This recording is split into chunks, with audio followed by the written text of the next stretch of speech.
995 atau totalnya di Jakarta tahun 2010 itu 7.979.983. Itu hampir 8 juta kendaraan.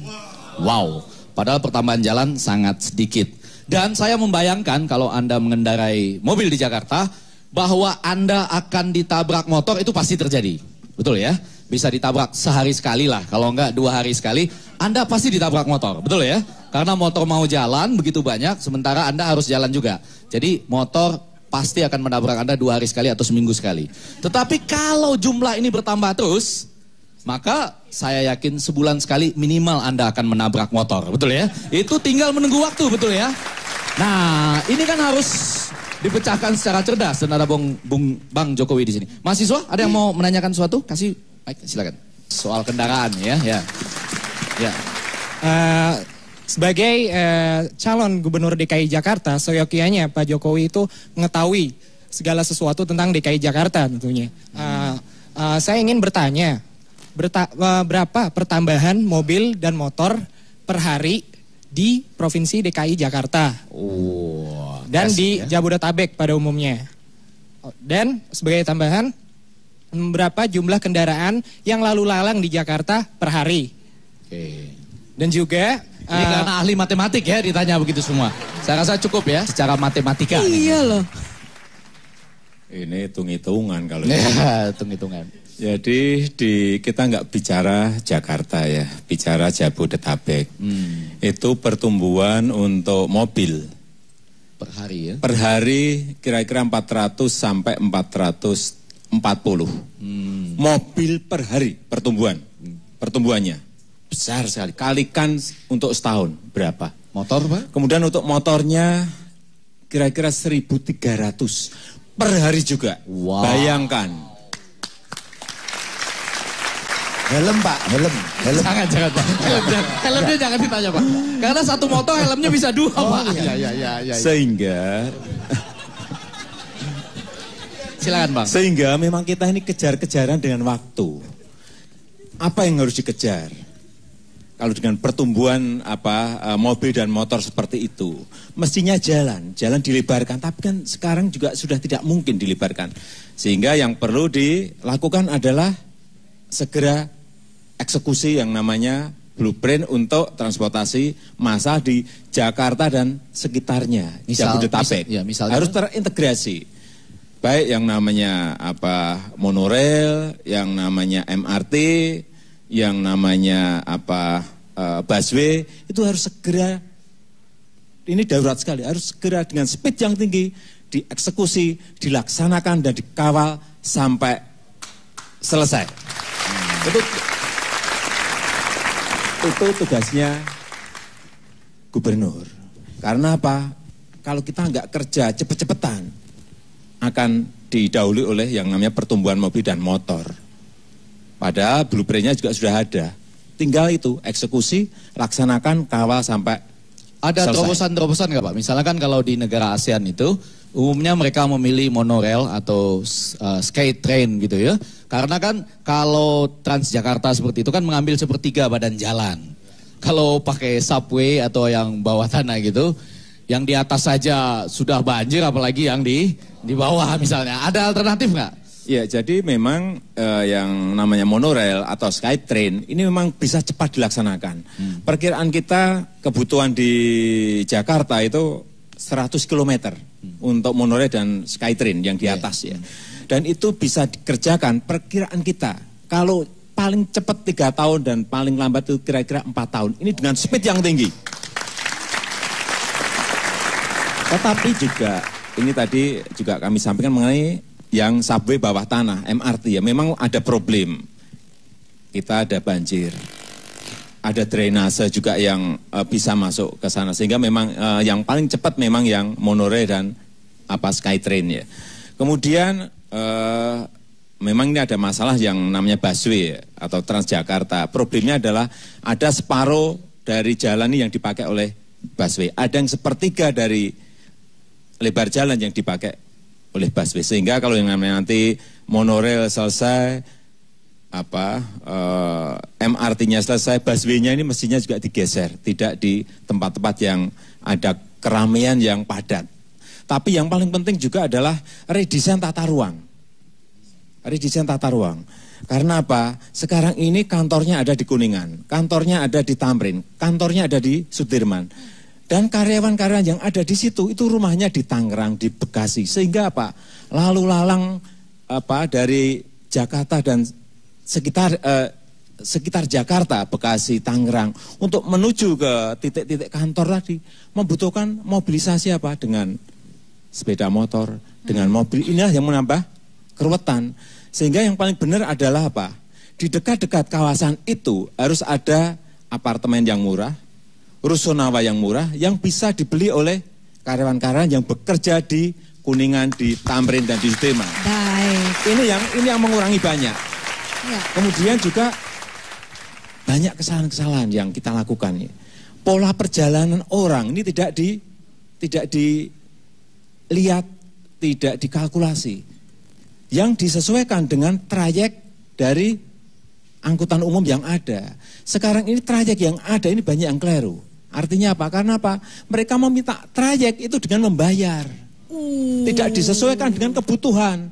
Pola perjalanan orang dari misalnya dari Klender ke Pasar Rumput itu seperti apa? Dari ke Blok M menuju ke kota ini seperti apa? Kebutuhannya berapa? Mestinya disesuaikan dengan kebutuhan.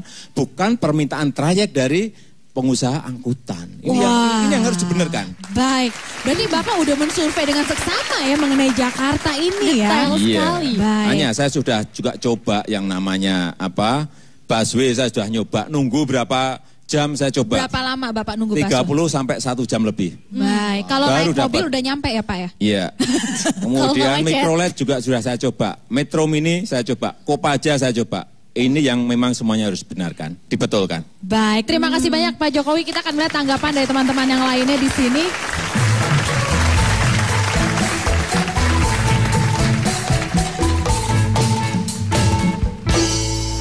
Ya kalau melihat penampilan Yoga Irama ini, tapi bukan berarti irama yang lain ya.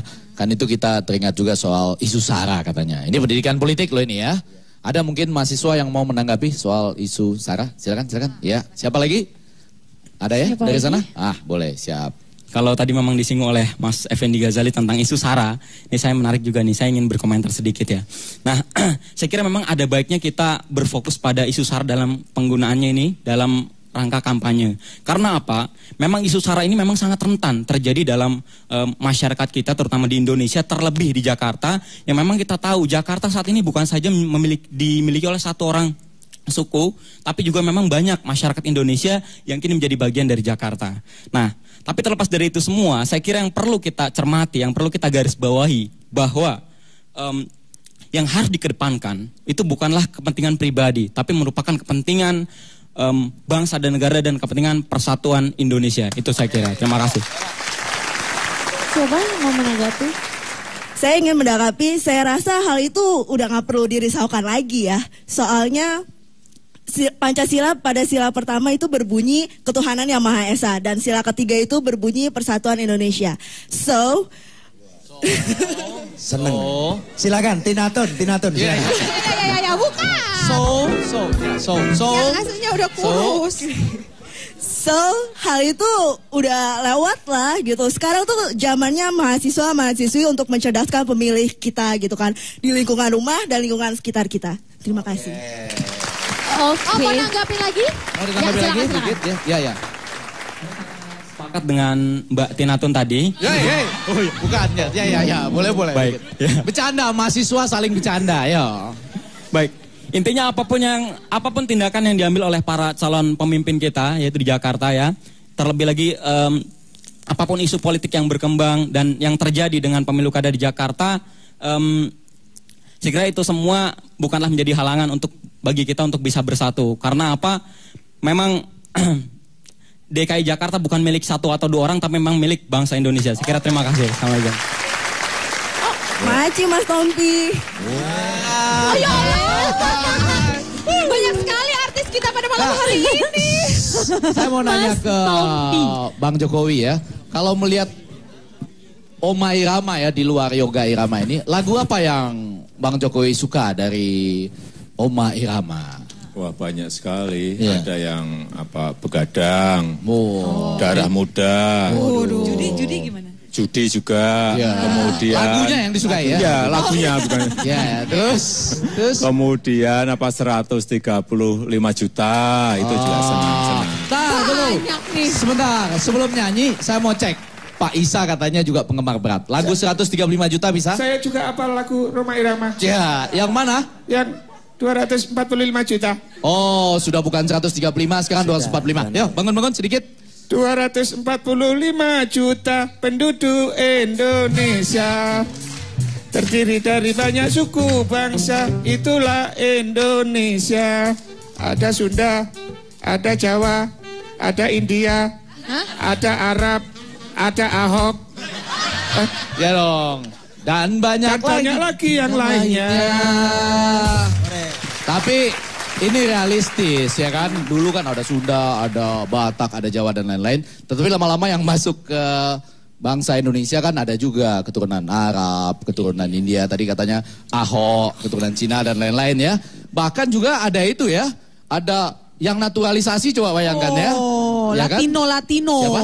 Ada Irfan Bahim. Ada Gonzales dan banyak lagi yang lainnya. Ya. Nyanyi bareng. Boleh semuanya berdiri ya.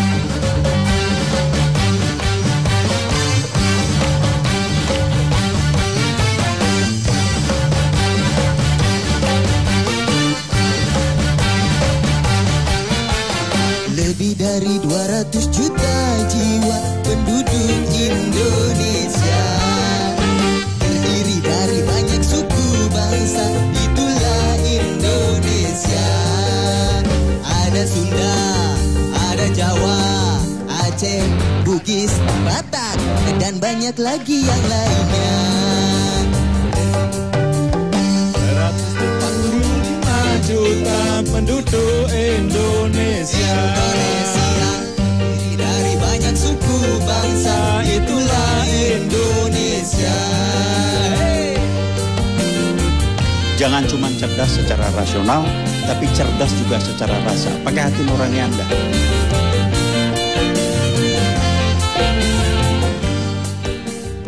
Rinso cair, membersihkan 2 kali lebih efektif dari sabun bubuk.